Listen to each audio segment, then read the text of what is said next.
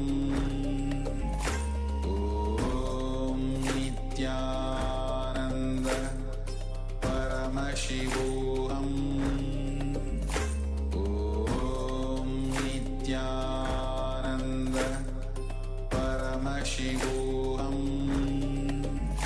Om Nityananda Paramashivoham Om Nityananda Paramashivoham Om Nityananda Paramashivoham Om Nityananda Paramashivoham Om Nityananda Paramashivoham Om Nityananda Paramashivoham Om Nityananda Paramashivoham Om Nityananda Paramashivoham Om Nityananda Paramashivoham Om Nityananda Paramashivoham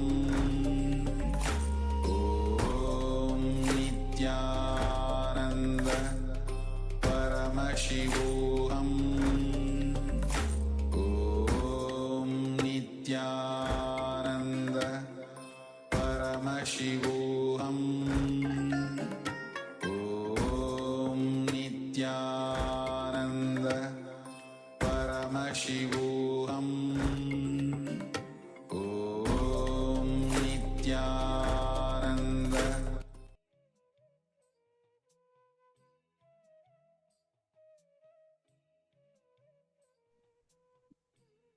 Yes, you can relax. Verify the power manifestation by measuring the object. Celebrate that Swamiji is manifesting through you. Please report your findings and the manifestation in the Zoom chat, and let us also know the change in the size of the object. We'll now continue with the sessions today on wealth.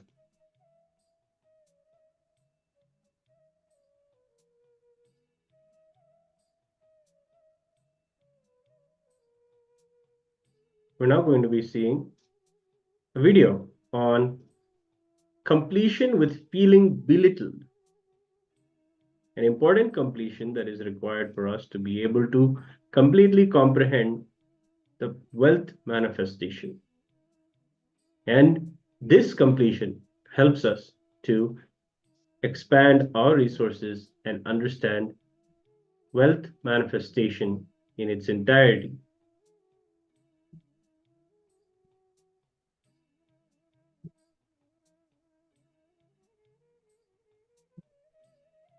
We just had a beautiful session where Swamiji had shared with us the importance of completion with comparison and jealousy, especially completing with our inauthentic patterns, completing with our inauthenticities, especially when it's related with comparison, because we do the unnecessary work when it comes to experiencing our expansion, when the possibility shows up in our lives to do better, to do in a grander way, to be more successful, to expand ourselves, we always shrink.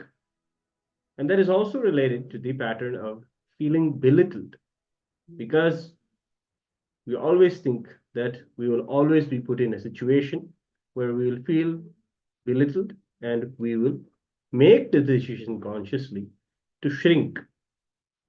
But Ramji teaches us beautifully that completion with this is going to help us expand ourselves. And when we do this completion, we will literally see more and more opportunities of wealth.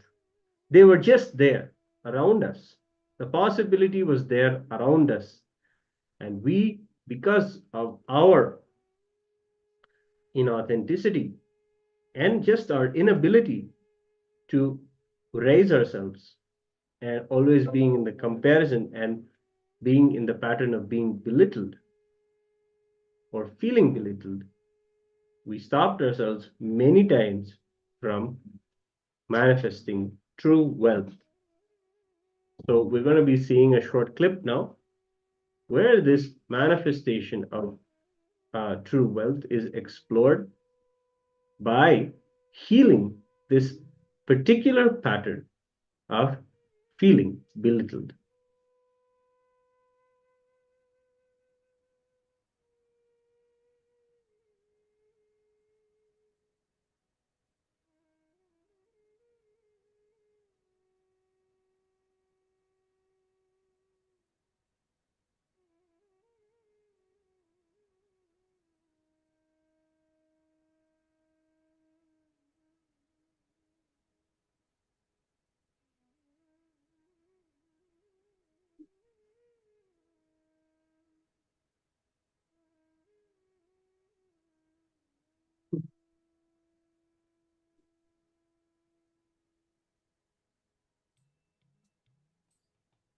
Yes, we'll now take a look at this clip by Swami.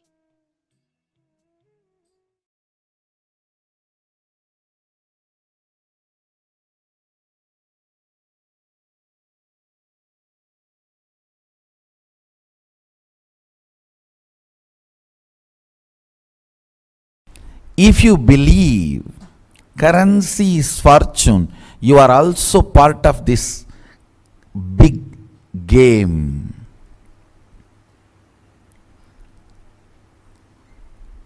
Your ignorance and illusion can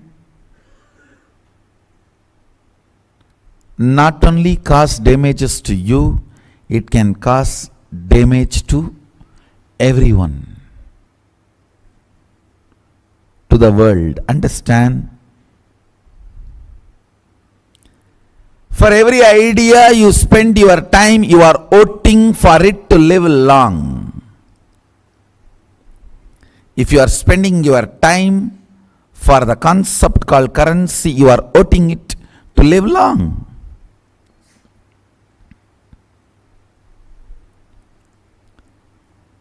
Liberating your thinking from the enforced Maya matrix that currency is equivalent to your fortune. It's actually enforced on you.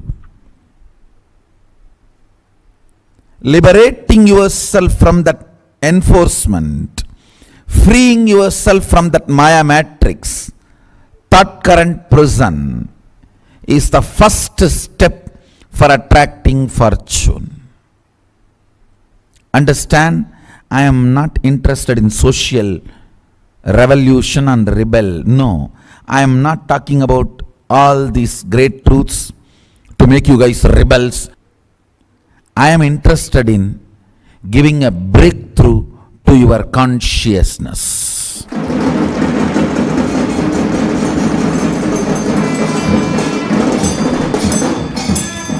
I am coming back to my concern again and again.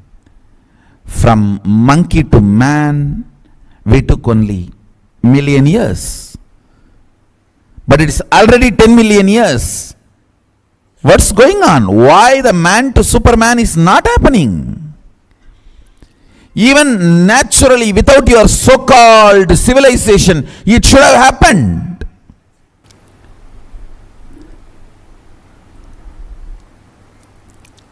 So many bondages and prisoning ideas are put on you, which is not letting you to have superconscious breakthrough.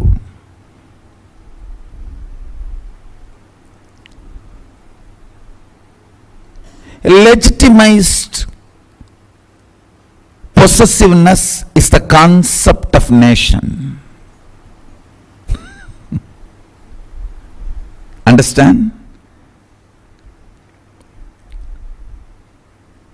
If you individually feel possessive about a land, it looks like something is not right. Anything which suffocates you and makes others feel suffocated by you is not the flow of life. It is not natural flow of life. It is not yama. It is not dharma. Understand? I am not asking you to rebel against the nation concept, and I am not interested in that. I am telling you only one thing.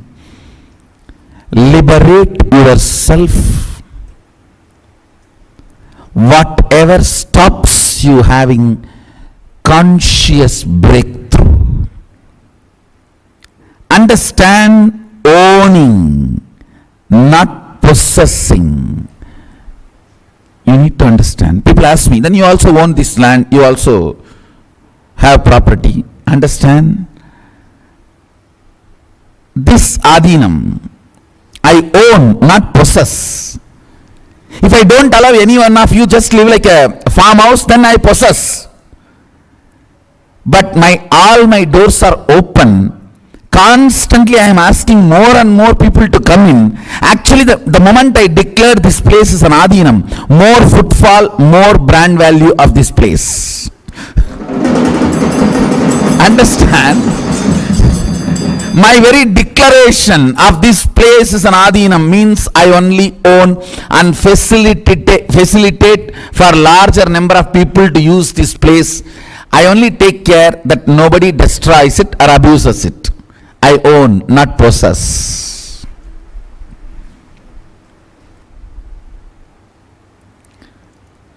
First thing,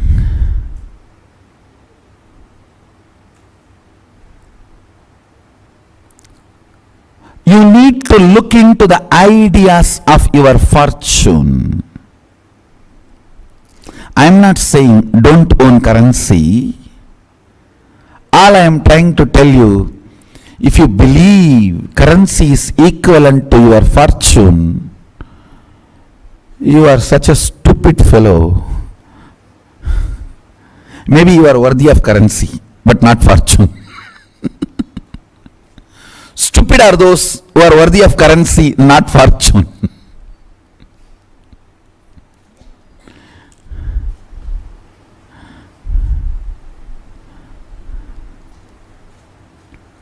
Na karmana, not by your actions, na prajaya, not by your inheritors, dhanena, not by which can be passed on to others, the possession.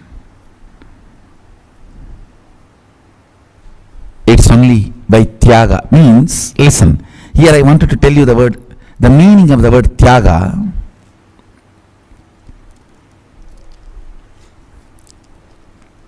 Ability to retain your determination in spite of all the complexities and complications a collective mind tries to put you to bind yourself and break you down, is tyaga.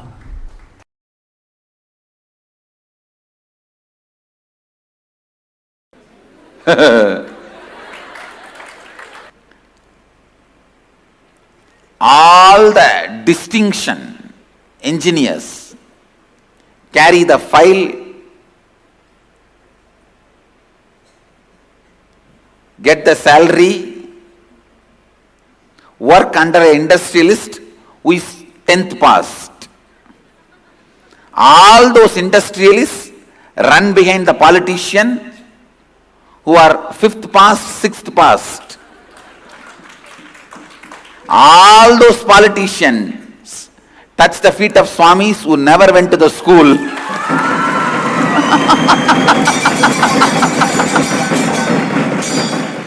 And succeeded in the life, understand?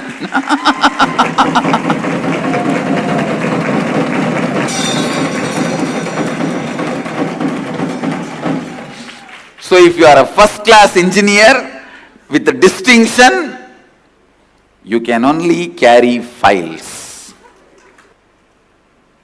Forget about this stupid education mania. India is suffering with this stupid education mania. And that stupid education also created by that to produce clerks. See, British wanted large number of clerks. So the clerk creating education they created in India and made so much of craze. So all the middle class, lower middle class parents of India, their only dream is give education to my son and push him into the well. Whether he survives or dies, that I don't care. In 1900s, the goal is, if it's a girl, educate her, somehow get her married. No, not even educating her. Just somehow get her married. If it's a boy, somehow get him a job. Stop being education maniac.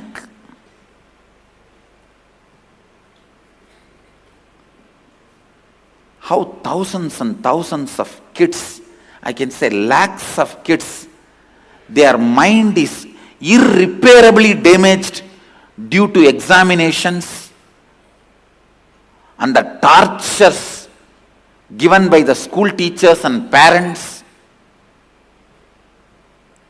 especially the 10th grade government board exam, 12th grade government board exam. The peak of stupidity. Please understand, as a conscious being, responsible for consciousness of the society, understand, all dentists are responsible for dental health of the humanity. All heart specialists are responsible for the health of the heart of the humanity. All the psychiatrists are responsible for the mental health of humanity. Enlightened being is responsible for the conscious health of the humanity. From that responsibility, I am telling you, these government examinations, the pressures created by the parents and teachers around the government examinations do irreparable damage to the consciousness of the kids.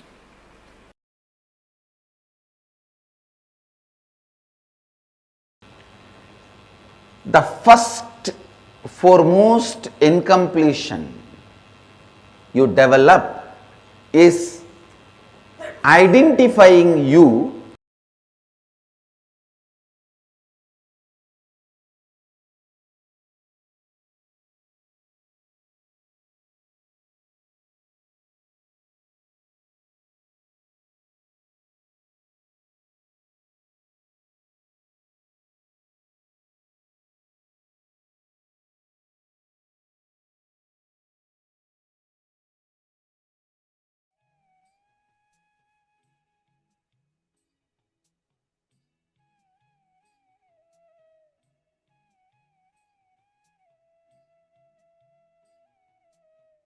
Now,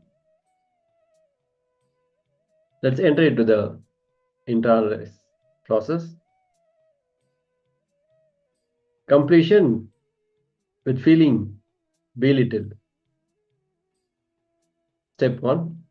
Pin down your authentic identity. What is your inner image, outer image, life image, and others' image? Pin each down properly and declare to any of your family or team member.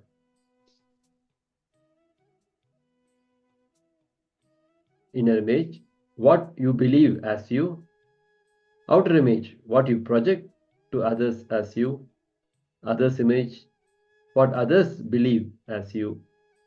And life image, what you believe life to be for you.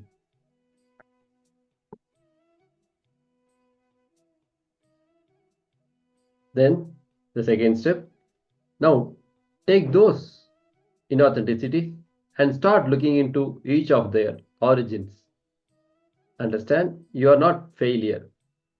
See how you can become authentic and raise yourself to your declared identity. For example, why you feel you can't make it happen. Where has inauthenticity entered your life? You decided to celebrate and take a break instead of taking those extra moments to do more towards your goal. Just looking, you must have felt life is about rest.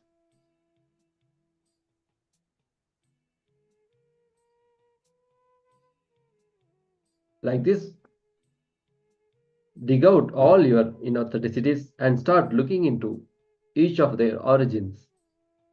Understand you are not failure. See how you can become authentic and raise yourself to your declared identity. We'll be projecting the guidelines. Now let's start with the step 1. Pin down your authentic identity. What is your inner image, outer image, life image, and others image? Pin down with detail, with properly, and declare them to any of your family or team member. Let's start the process.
Now, let's enter to the second step. Now, take those inauthenticities and start looking into each of their origins. Understand you are not failure. See how you can become authentic and raise yourself to your declared identity.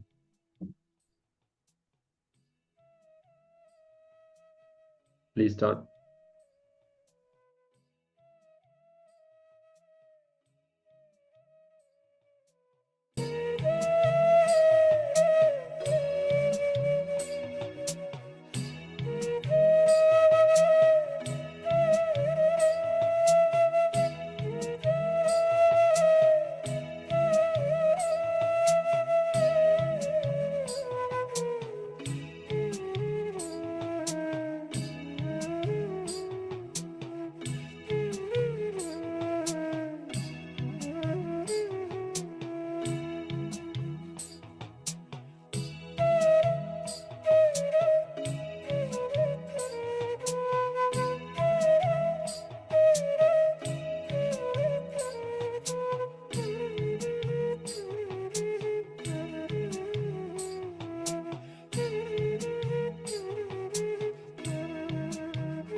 Now, with this declaration of your identity, now let's start the power manifestation.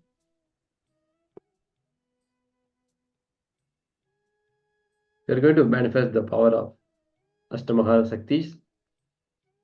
You're going to increase your own height. Now please be seated.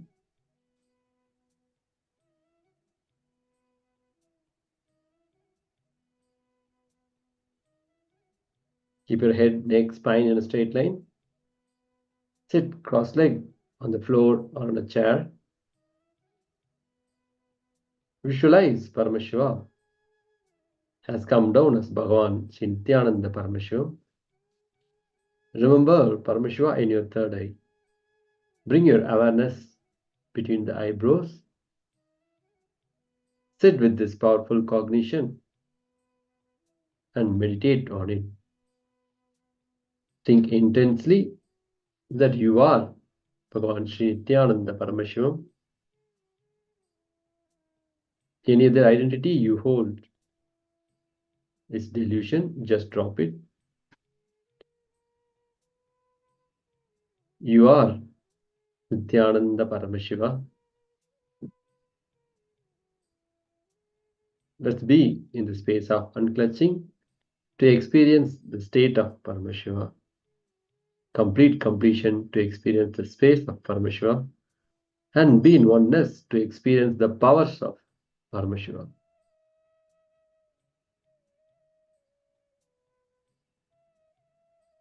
Intensely chant Ajapa Japa. Om Nityananda Paramashivoham. With deep feeling connection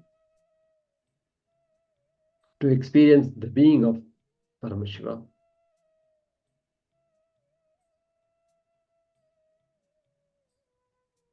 Now, take a few moments and to measure your height and note it down.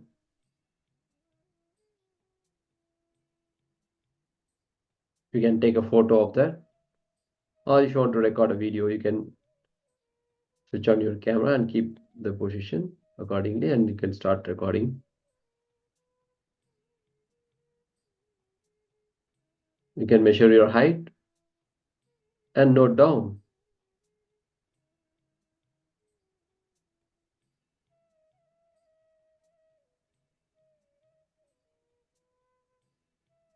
Then connect with Supreme Pontiff of Hinduism by chanting the Mahavakya. And then declare the change in height and continue, keep chanting the Mahavakya. Finally, you will verify the power manifestation by measuring your height again. We'll be projecting the guidelines. Please measure your height and note down. Please sit straight with your head, neck and spine in a straight line. Connect with Supreme Pontiff of Hinduism and start the chanting Mahavakya. Om Nityananda Paramashivoham. Om Nityananda Paramashivoham. Om Nityananda Paramashivoham. Keep chanting.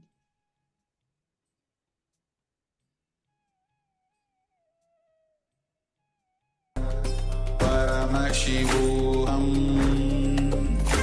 Om Nityananda Paramashivoham. Om Nityananda Paramashivoham. Om Nityananda Paramashivoham. Om Nityananda Paramashivoham. Om